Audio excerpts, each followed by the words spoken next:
Today's guest is back for his third appearance on the show. Once with me, once with the both of us, and back again with the both of us. He is a twice best-selling author and business growth expert. I actually just let his book, Built to Grow, to my business partner because I said to him, this is a very interesting read. You can just read the chapter summaries. Don't worry about the stories, but it gets you meat and potatoes and what you need to do to grow a business. Royston Guest, welcome back to World Class Agency. Guys, it's great to be back. Really looking forward to hanging out and talking business growth, talking productivity, talking unlocking people potential, wherever you want to go with the conversation. Yeah, well, you've been here before, Royston, so you know the first question that we're going to ask. So Sam, winding back the years about World Class Agency, but we're international these days, so we'll ask, what does world class real estate look like to you, Royston? A hybrid model, that's for sure. I think it's about the blend of technology working together with one of your greatest assets, your people. And I think that hybrid version of the two is absolutely fundamental.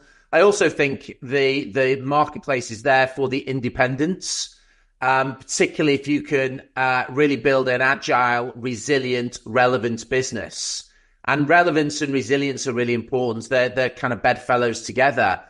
And I think the challenge for estate agents today is the resilience in terms of how do we do our traditional sales, but how do we blend that with lettings? And I know, Mark, you and I have talked a lot about FS as well. And I think it's those three strands of your product service offering that makes your business really resilient. So it's definitely a hybrid world. It's definitely a business that is responsive, that's absolutely focused on its service experience. That's the differentiator in the marketplace. But the owner-managed business is where my head is at with the future. Can I talk about resilience for a second? Because I think there's two ways that you can think about resilience as the individual and how resilient they are themselves to adversity.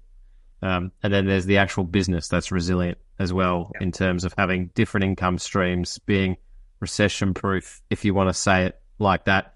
Can you talk us through, I'm sure you're probably over both sides, can you talk us through what you see in a very good individual that is resilient? And then also, if you're an agent out there who's maybe just been sales and lettings, but you're looking to add another stream of resilience, another stream of income, where would you start? And would you go at it alone, or would you build in a partnership? Would you look for somebody you could just get referral income from?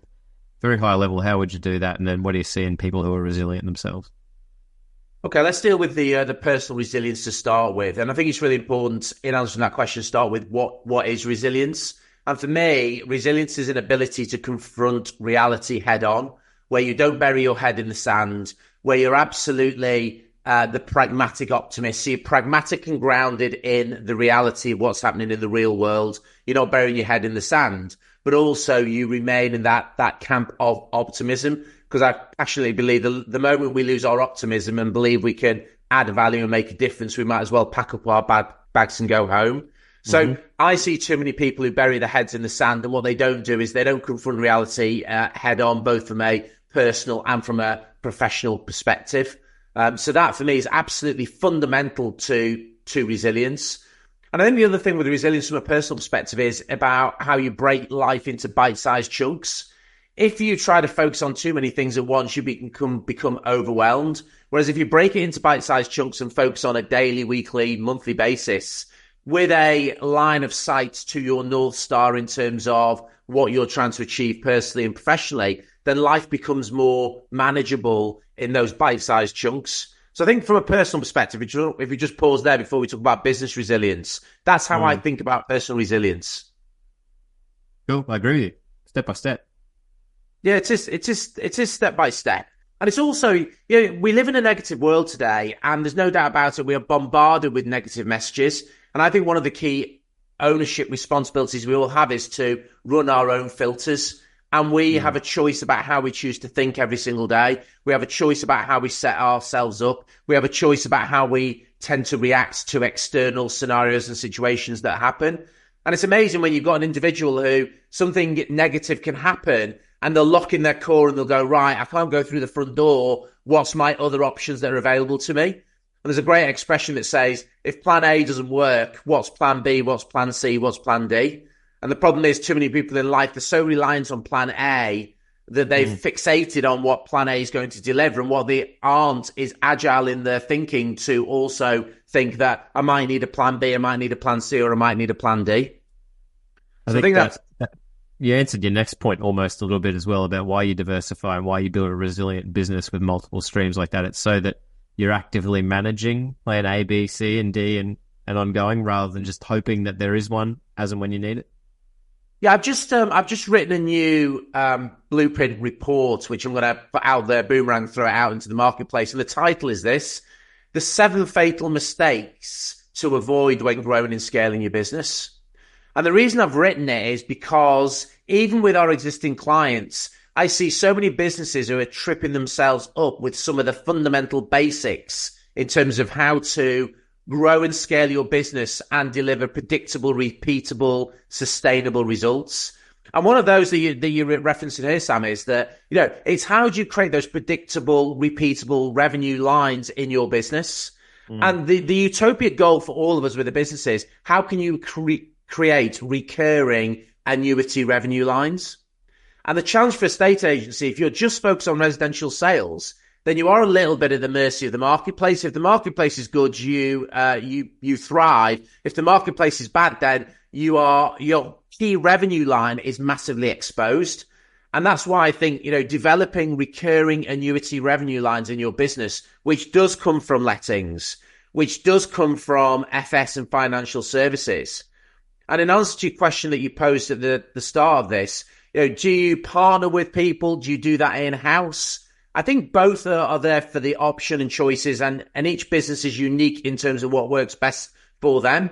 If you really want to be a master of your own destiny, I know a number of the clients that I'm working with, we're starting to build our own FS capability in-house. And the key with FS is it's not the mortgages. Everybody thinks the mortgages is the key opportunity. The real opportunity with FS is with your income protection, your life insurance, all the back-end FS products. That's where you can really generate those recurring annuity revenues. Yeah, and the wealth stuff on top of that. So have you come across a lot of estate agents that have not got that kind of mix right? And do you think as an industry we focus too much just on the sales side of things because, and for what reason if you do think that's what we do? Well, the 7 most expensive words in business are because we've always done it that way. So I think there's a legacy piece that people default to comfort zone. So if that's the way we've always done it, who are the bold, courageous people who are ever forward? And I talk a lot about this mentality of ever forward. If you spend your life looking in the rearview mirror, the one thing for certain is you're going to crash. The key as a leader is to have that ever forward mentality where you learn from the past, but don't necessarily live there. And therefore, you've got to be challenging your relevance and what is a relevant, agile, resilient business model for us, not based on what's worked in the past, but what's going to work today and what's going to work tomorrow. And that's where I think, having those additional revenue lines and really thinking differently about your business and what's going to work moving forward. And of course, the focal point for all this, Mark, should be the customer is the focal point of building your business. You build your business outside in. So the question is, what do our customers need from us that will make us relevant, which will make us value adding, which will make us the go-to partner of choice for our clients and customers? Yeah, and that the thing you said there about looking in the rearview mirror and crashing, but also being able to look into the future and be agile. And I'm guessing that is sort of the key about being able to have that plan B and plan C, because when we are trying to forward predict, of course, nothing's certain. So do you think a lot of estate agents or any business in general, because obviously you work with many different sorts of businesses, but do you think that agility and that ability to flex and move from business leaders is something that isn't perhaps discussed as much as it should be? Well, I don't think it's discussed as much as it should be. And also, I think people get so busy working in their business and on the dance floor of the business that they don't get time to get the perspective, the context by visiting the balcony to actually do the planning and forward thinking that's required. And it goes back to the point that we talked about earlier, that you've got to think about what are the fundamental design principles that make a really great business. And in that report that talks about the fatal mistakes to avoid, there's three key things which are critical, which is your revenue, your profit, and your cash.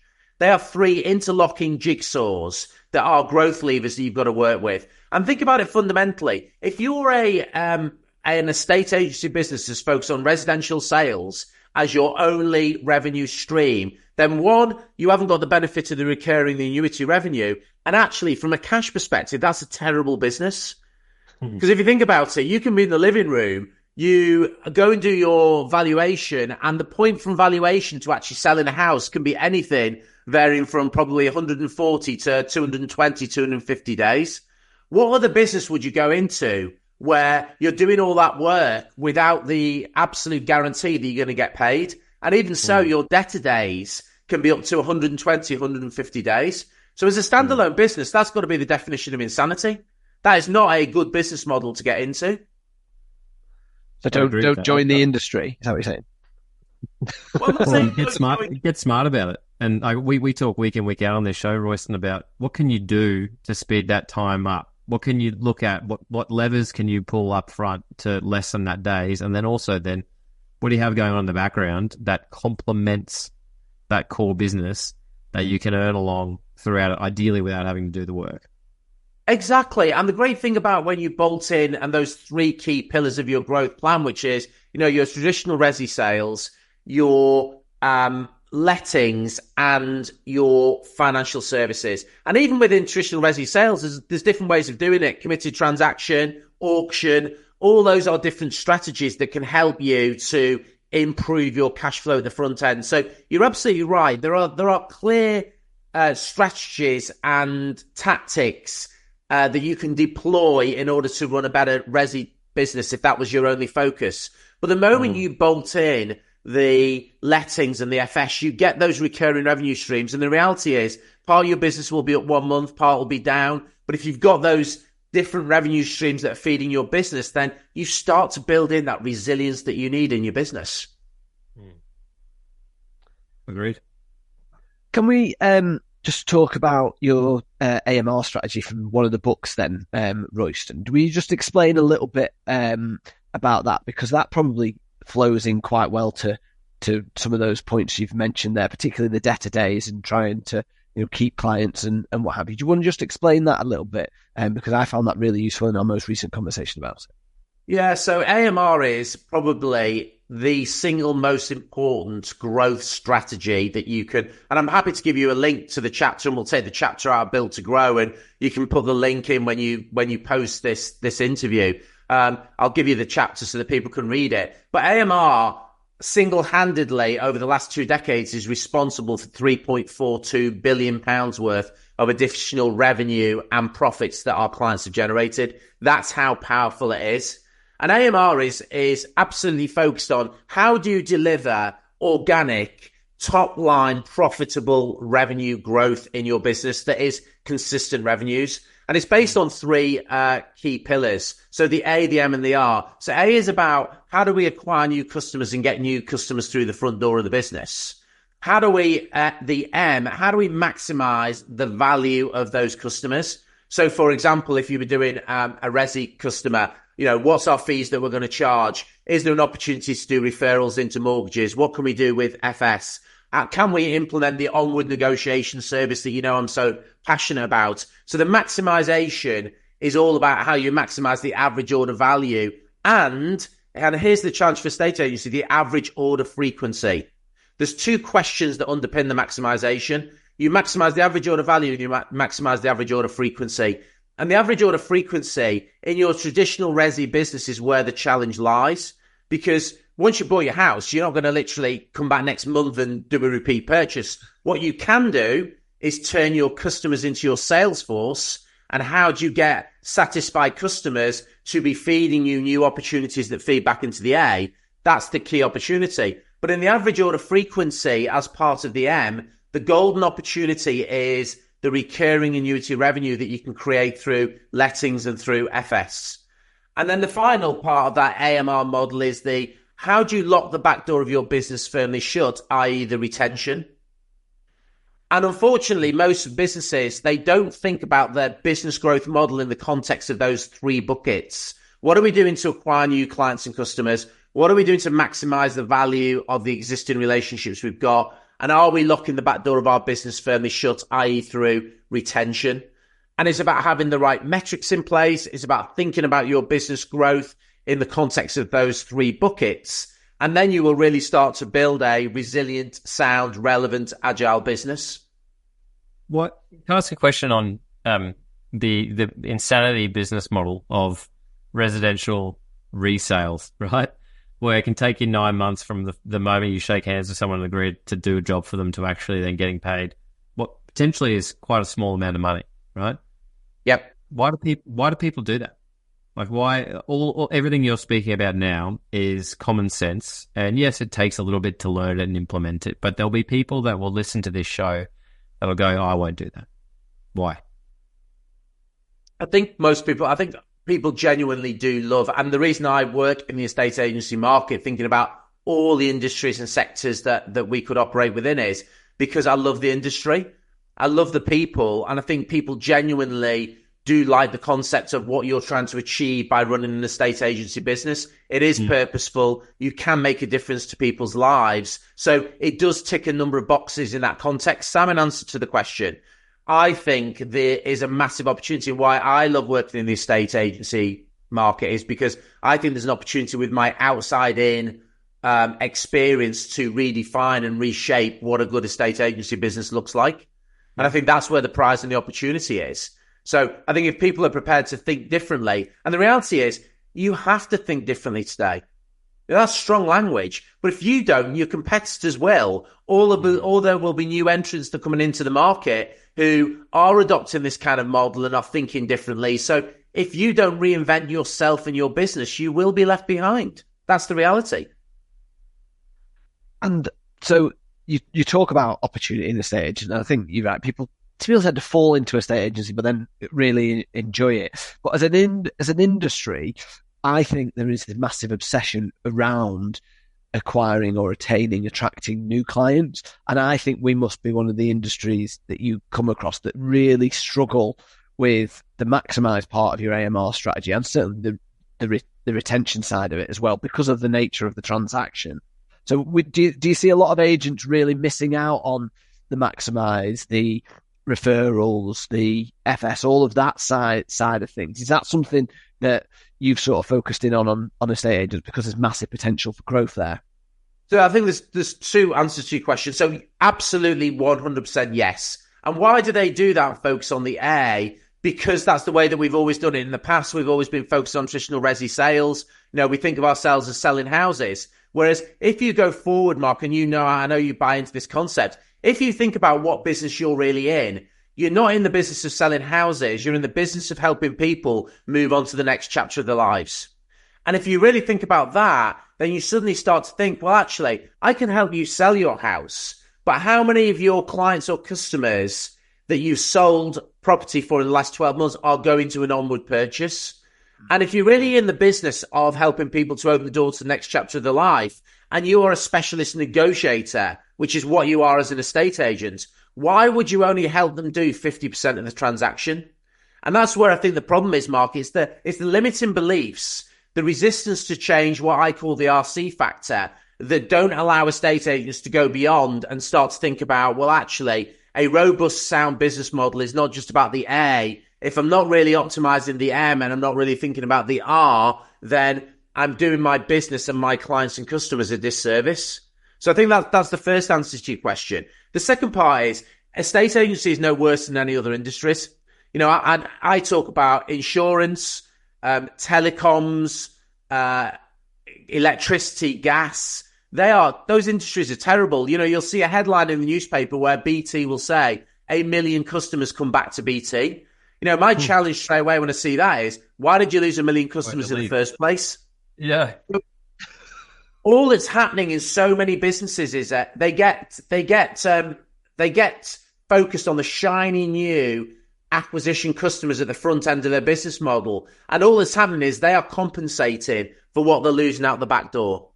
And again, you know, businesses are lazy. We don't look after existing clients. No, if you've been with Sky for a long time, for example, Sky TV, and you had your subscription, and suddenly you started seeing all these ads about, deals and packages that have been done on Sky, and you phone Sky and say, I'd like to cancel my subscription, please. How quick are these go? Oh, well, we've got a new offer for existing customers. We'll reduce your cost by this. We'll do this. We'll do this.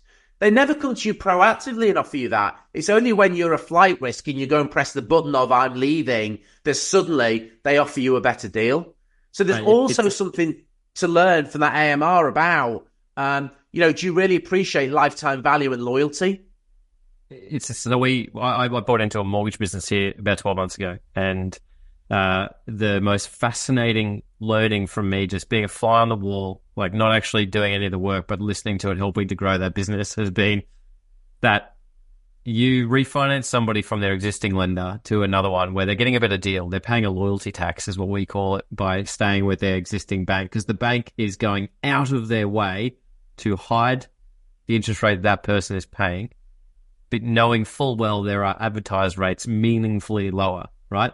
And then when that person calls them up because they can't do it via an electronic, you can do everything with a bank electronically except get out of your head a mortgage discharge form in or leave, right? They have to call someone, and no one wants to call anyone. So they're just so apathetic to the process. When they call them up, it's the same thing. It's like, oh, sorry, Mr. and Mrs. Guest, we've had you on our books for years at this rate. Now you want to leave. We will actually do you a deal. And the amount of people who are just like, oh yeah, okay.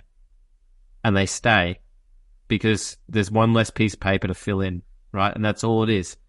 Versus the amount of people that finally are just like, no, stuff you, usually in more colourful language than that. Like, I could have been saving $300 a month for the last 2 years, which is like, what could you do? You could do a lot of things with $300 a month over 2 years, right?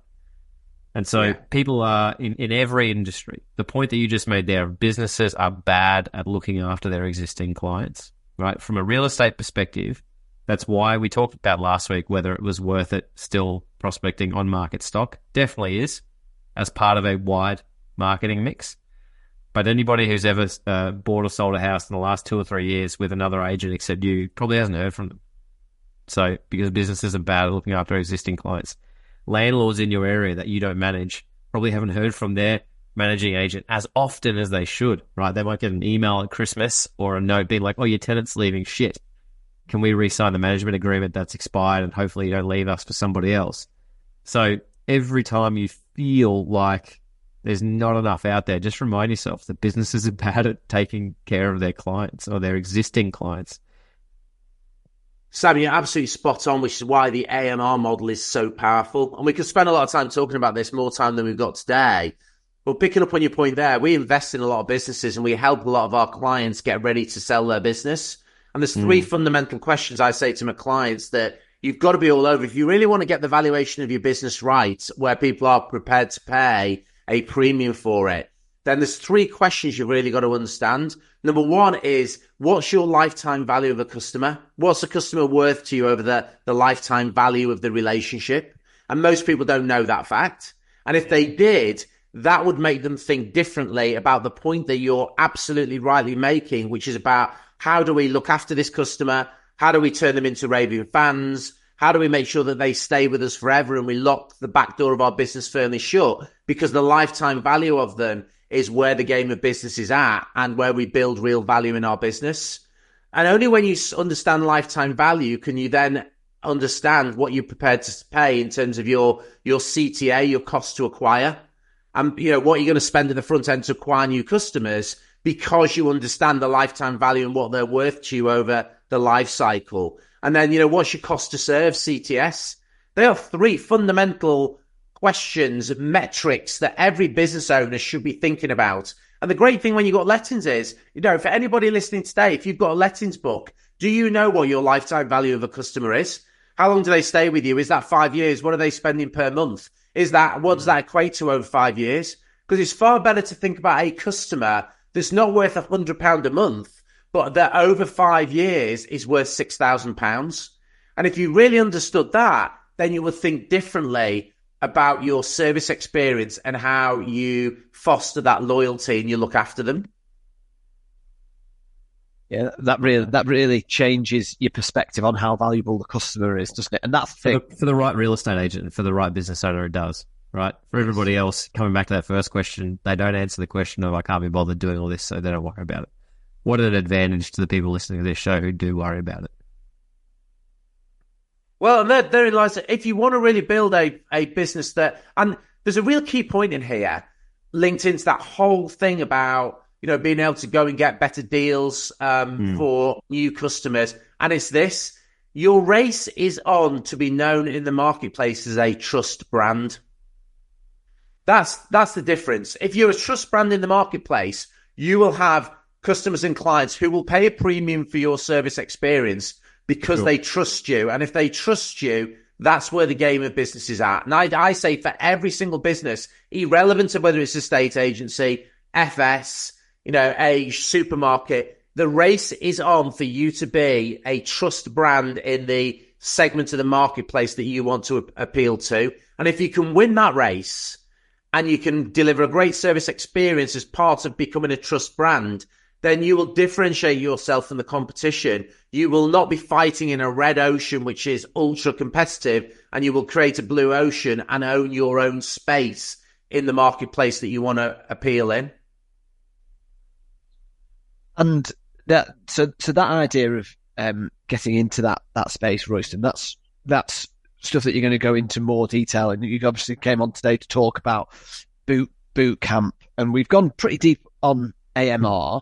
You mentioned a few things, because I've been on a couple of boot camps now. You've mentioned a few things that are always discussed in boot camp. But do you want to just give the listeners a bit of a play down of what 2 days with Royston Guest and Perry Power might look like, and the type of things that people can get out of the investment they're going to make in the business?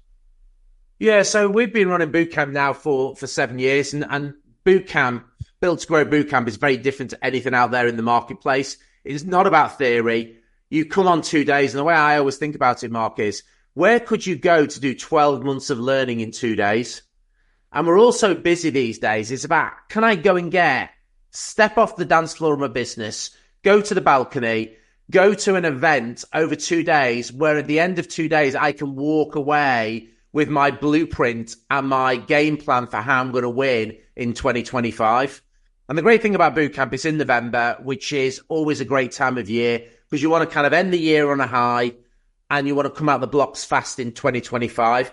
And naturally, this time of year, we all are thinking about our growth plans, and we should be starting to think about our playbook for 2025. So, bootcamp is very practical. It's take your business to pieces. And I think there's 3 things that you do on bootcamp, Mark, and this will probably resonate because I know you and I have talked about it. Number 1, there will be things that you're doing in your business today, which we will talk about on bootcamp, that you go, Royston, I'm already doing that. Brilliant. Positive affirmation and reinforcement of the things that you're already doing. And sometimes, as somebody said to me the other day, Royston, I was doing some of the things you're talking about. I just didn't have a tag or conscious awareness of what to call it. So, number 1, the positive reinforcement of what you're doing is great, because keep doing those things. There'll be some things that we talk about on bootcamp that you might go, do you know what? I'm a little bit indifferent with that. I do it, but it's kind of hit and miss. If you're more consistent and disciplined in doing those things, you will move your business on to the next level. They're your oranges. And there will undoubtedly be things that we talk about on bootcamp that, because you're stuck in that traditional mindset of an estate agent, you just haven't thought about. Like, for example, the onward negotiation service. Like, for example, auctions and committed transactions. There are so many things that we talk about, but we come at it from a really practical perspective of what works in the real world of business. Yeah, absolutely. And it makes an awful lot of sense. I've been to 2, and the thing that you said there that I think I probably resonate with is that 12 months of learning in 2 days, because it absolutely is. You come away with loads of takeaways, but none of it makes any difference unless people are going to implement, right? Yeah, and it's really interesting, because I think with bootcamp, what you've got is a really unique formula. And the unique formula is, there's myself, who's got 20 years of growing and scaling businesses, literally tens of thousands of businesses. There's not an industry or sector that I probably haven't touched across 27 countries. And then you've got Perry Power, who is revered, and I think is, quite rightly so, seen as being a really forward-thinking, ever-forward, innovative, technology-driven, hybrid estate agent in the marketplace. And what Perry's done remarkably well is he's taken all the concepts of Build to Grow and Rise and all that, and he's applied it to the estate agency world. So not only do you get me talking about the concepts, Perry goes, and let me show you how to implement this step by step in your business so that you can go away. And we give people the templates, we give them the tools, we give them everything. So they get the full toolkit for implementation. So I think that's the real recipe for success. Yeah, I couldn't agree more. I was going to say, actually, it's the combination that works really well, because Perry's very, very practical and completely obsessed with agency. So yeah, I think if anybody's listening, what we'll do, Royston, is we'll drop a booking link into the show notes so that people can go on. But we're recording this on the 14th. This episode will go out a week on Tuesday. So 9 places left currently. Is that right? Yeah, 9 places left. It's on the Wednesday, the 20th, and Thursday, the 21st of November. Yeah, we've only got 9 places left. We had 16 people book over the weekend. So yeah, when you do listen to this, if you're interested, or even if you want to drop me a personal email, you want to talk about bootcamp, then great. But you'll see on the link, it's all there. It's a proven formula. And for anybody, I would say, who is serious about growing a world-class estate agency business, then, you know, it's the event to attend. Solid finish. Amazing. Thank you very much, Royston. Really, really appreciate your time this morning. No, it's great. And I hope people got value from the, the little golden nuggets that we've shared in the conversation, because there's a lot in what we've talked about today, even from just the conversation. Yeah, absolutely. Thank you very much.